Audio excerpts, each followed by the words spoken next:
Bonjour et bienvenue dans Cinéchoc. Au sommaire, on met la gomme avec Burnout. Également à l'affiche, Jessica Chastain abat sa dernière carte avec Le Grand Jeu, Gary Oldman en Churchill plus vrai que nature dans Les Heures sombres, et Sueur froide dans Insidious, la dernière clé. 2 fois plus d'action et 2 fois plus de dégâts dans notre sélection vidéo spéciale duo explosif. Et enfin, en avant-première, James Cameron et Robert Rodriguez donnent vie au manga Gun.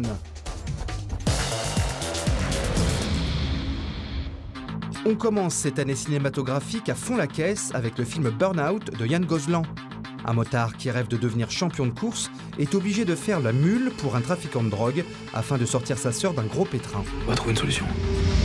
Si le principe du film sur les go-fast n'est pas une originalité en soi, remplacer les voitures par des bolides à 2 roues apporte une fraîcheur et une énergie à ce genre. Si la cam disparaît ou si tu te fais serrer, ta copine, il la crève. Ryan Gosling y apporte une belle mise en scène et permet à ce film d'exploitation de gagner une petite couche de chrome très plaisante, rencontre avec le metteur en scène. À la base, en fait, j'ai découvert un roman d'un jeune auteur, Jérémy Guez, qui s'appelait, le roman s'appelait Balancer dans les cordes. J'ai décidé avec le scénariste d'enlever tout ce qui était autour de la boxe et de transformer le roman et de l'axer sur en tout cas sur le monde de la moto. Et donc je me suis rendu sur des circuits, notamment le circuit Carole, où là j'ai découvert la compétition de Superbike et je me suis dit là il y a un décorum, il y a un univers qui est génial quoi, et qui est extrêmement cinégénique parce que évidemment la moto je l'associe à la vitesse, à l'adrénaline et du coup ça a vraiment changé complètement l'axe du film et en faisant un film beaucoup plus stylisé, plus atmosphérique finalement que ce que j'avais en tête au début.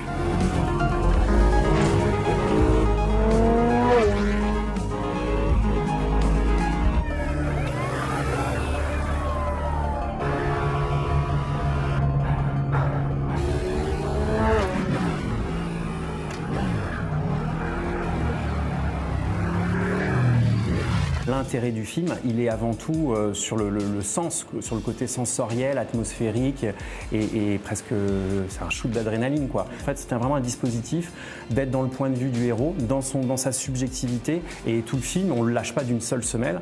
Il est là dans toutes les scènes, donc on est vraiment avec lui et c'était vraiment un film à la première personne et de traduire sa peur, son adrénaline, sa parano, sa flip et d'être vraiment dans son point de vue. Donc il y a beaucoup de plans sur le personnage principal qui est interprété par François Civil, sur son visage, et des subjectifs et des plans qui sont vraiment ce qu'il voit quoi.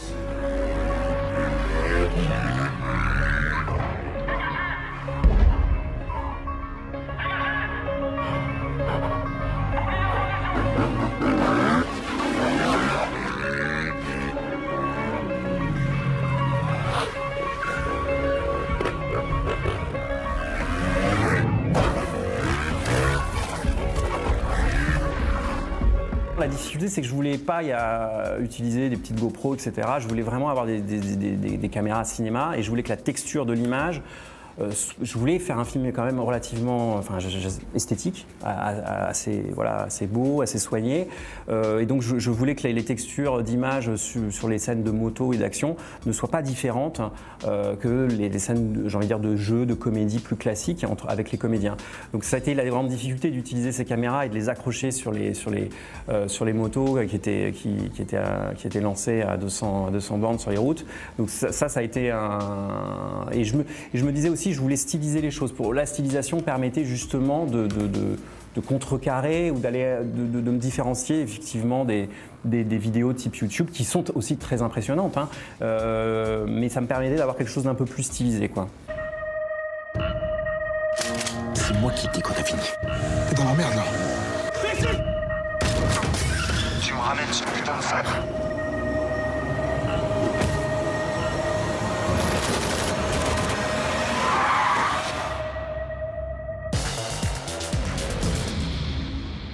Je m'appelle Molly Bloom. Ceci est une histoire vraie. J'ai pris une année sabbatique avant la fac de droit. J'ai trouvé un boulot d'assistante. Hé, Molly, mon poker hebdomadaire se déplace au Cobra Lounge. Tu vas m'aider à l'organiser. Hé, Molly. Oui. T'en parles à personne. Aaron Sorkin est devenu l'un des scénaristes les plus en vue d'Hollywood après son Oscar pour The Social Network de David Fincher et sa série À la Maison Blanche.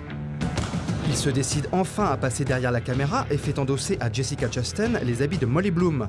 Cette assistante renvoyée comme une malpropre se met à créer un cercle de jeu illégal qui sera l'un des lieux les plus fréquentés par les stars de Los Angeles. Et c'est une histoire vraie. J'organise une partie dans cette suite tous les mardis soirs. La cave est à 250 000. Ça va faire du bruit. Aux cartes? J'étais dans une pièce pleine de stars de cinéma, de réalisateurs et d'hommes d'affaires multimilliardaires. Ils faisaient tapis tout le temps. J'étais la plus grande organisatrice de parties du monde. Vous avez 2,8 millions dans la nature en ce moment. Tu vas droit dans le mur. Vous comprenez que vous êtes accusé de tenue illégale de maison de jeu. Vous prenez un pourcentage? Non. Continuez comme ça, parce qu'il faut pas enfreindre la loi quand on l'enfreint. Est-ce que j'enfreins la loi? Pas vraiment. Moi, j'ai besoin d'en être sûre. C'est possible, non? Les lois sont claires. Montre-leur tes vraies qualités. Mon manque de jugement. Ton sens de l'humour. Votre Majesté. Monsieur Churchill, je vous invite à prendre le poste de Premier ministre. Les Français ont eu De Gaulle, les Britanniques ont eu Churchill. Le Premier ministre anglais en charge du pays pendant la Seconde Guerre mondiale continue de fasciner outre-Manche. Voici d'ailleurs un nouveau film qui lui est consacré, et c'est le comédien Gary Oldman, brillamment maquillé, qui assure le boulot. Nous allons assister dans les prochains jours à l'effondrement de l'Europe de l'Ouest. Vous demandez quel est notre objectif? La victoire, quel qu'en soit le coup. Vous sous-entendez que nous avons pratiquement gagné. Ce n'est pas le cas. Est-il vrai que nous battons en retraite? Toutes nos forces sont à présent à Dunkerque. Et on ne peut pas les atteindre. Ils nous poussent littéralement dans la mer. Il y a la question des pourparlers de paix entre nous et l'Allemagne. L'Europe est en cause. L'Europe est condamnée. Ce tyran. Tu as tout le poids du monde sur les épaules. Combien d'hommes vont survivre? Allez vers le peuple, dites-lui la vérité. Nous devons susciter une résistance héroïque. Ici Élise. J'ai besoin d'aide. Il se passe des choses dans ma maison et j'ai entendu dire que vous aviez de l'expérience là-dedans. Pourriez-vous me dire où vous habitez? À Five Keys, au Nouveau-Mexique. Jamais 203 et apparemment jamais 304. Le nouveau chapitre du film d'épouvante à succès Insidious se prépare à rendre les fêtes de Noël un peu plus flippantes. On retrouve la parapsychologue Elise Reiner, qui devra cette fois exorciser un membre de sa propre famille. Les démons n'ont vraiment aucun respect. Je vois aussi des choses. Mais celui-ci est différent.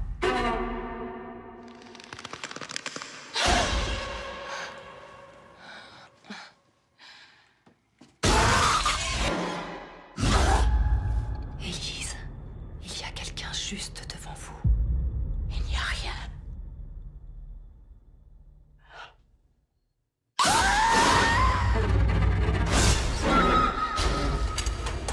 Il faut qu'un de nous y aille pour les retrouver. Moi, je veux bien.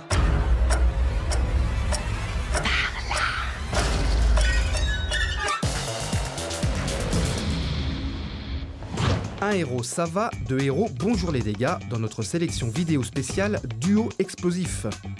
Samuel L. Jackson et Ryan Reynolds, les acteurs les plus cools d'Hollywood, forment un couple improbable dans la comédie d'action Hitman and Bodyguard. Un tueur à gages impitoyable est le seul témoin pour faire condamner un criminel de guerre.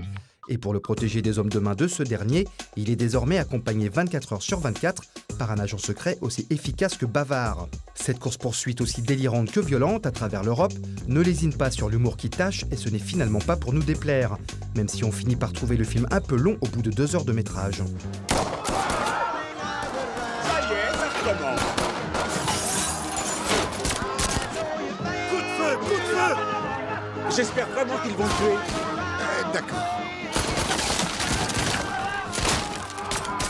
Même si je sauvais ce type, encore une fois, vous savez ce qu'il dirait? Il dirait qu'il avait tout prévu avant d'arriver ici. Ouais, il dirait, je crois que mon plan est meilleur que le tien, pauvre enfoiré. À croire que les balles sont allergiques à moi, pauvre enfoiré. À lui tout seul, ce gars a réussi à pourrir l'expression pauvre enfoiré. Et ça, c'est pas facile, je vous jure. J'étais agent AAA, agent de protection aux douanes. J'étais à ce niveau-là. à ce niveau-là. Et putain de merde! Scott Eastwood, fils de Clint, joue les braqueurs de voitures de luxe dans Overdrive. Un voleur et son frère se retrouvent dans le sud de la France afin de dérober la collection de véhicules ultra précieuses d'un parrain de la pègre locale. Ce film d'action, qui navigue entre Ocean's 11 et Fast and Furious, n'a ni l'esprit du premier ni l'énergie du deuxième. Il faudra donc attendre un autre film pour que Scott Eastwood s'impose en jeune prodige.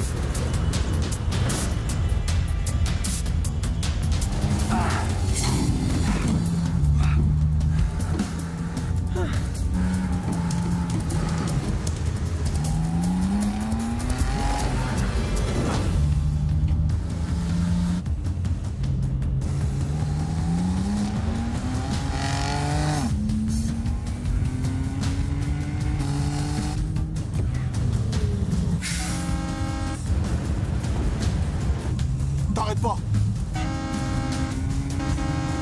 Continue! Oh, mais qu'est-ce qui se passe là? Continue!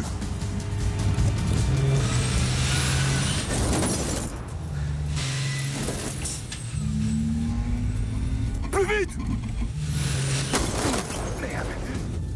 Ok.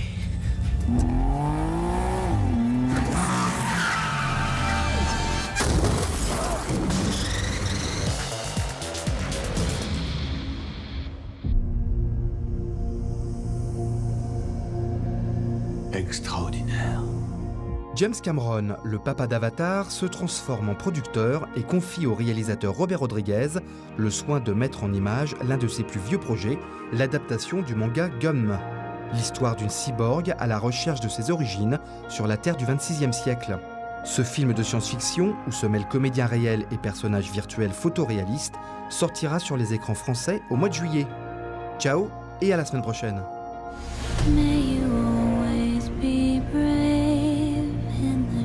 C'est un monde sans pitié. Les forts écrasent les faibles ici.